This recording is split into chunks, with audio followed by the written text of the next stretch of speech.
Hi everyone, Caroline here. Question for you. Do you usually pose with your left foot forward? Have you ever seen, for example, some of these people on Instagram, and maybe you're one of them, who pose and then they have this kind of pose with their left foot forward? If you haven't been posing with your left foot forward, then maybe you should. I want to propose that maybe you should. Maybe it's good for you, okay? So let me tell you why. This whole thing of posing with your left foot forward is not a new trend. I was actually surprised because the other day I was reading something about how the Egyptians, the pharaohs and everything, used to pose with their left foot forward. And even the statues, the Egyptian statues and some of the Greek statues have all this left foot forward pose. So I'm thinking there's something to it. You know what? The left side of our bodies always represent the feminine side of the body, and the feminine side is where all energy is generated.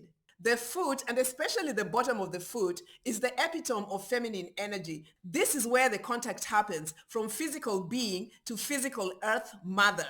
So what makes this left foot forward pose even more interesting is because the left side represents our inner world and the right side, as you know, represents the external world. And you know what? According to some of the research that I've done about this left foot forward posing thing, I found out that the pharaohs or kings used to pose in the left foot forward stance because the heart is on the left side and the heart is the seat of intelligence and wisdom and whatnot.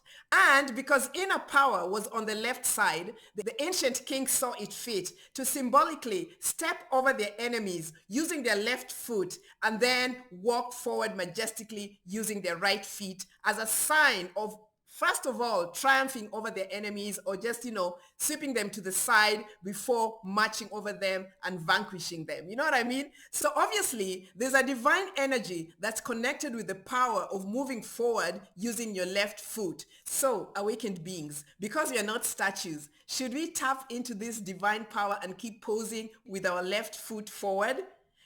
There's a lot of secrets in a lot of these things. There's a lot of divine energies in a lot of these things. There's a lot of wisdom in a lot of these things. Anyway, I don't know about you, but for me, going forward, I'm going to be posing with my left foot forward because I want to bring everything into divine harmony and divine resonance. And of course, I want to utilize every kind of divine power that is available for me for the greatest good. Okay? Anywho, let me know your thoughts on this. I love you guys, and until next time, bye.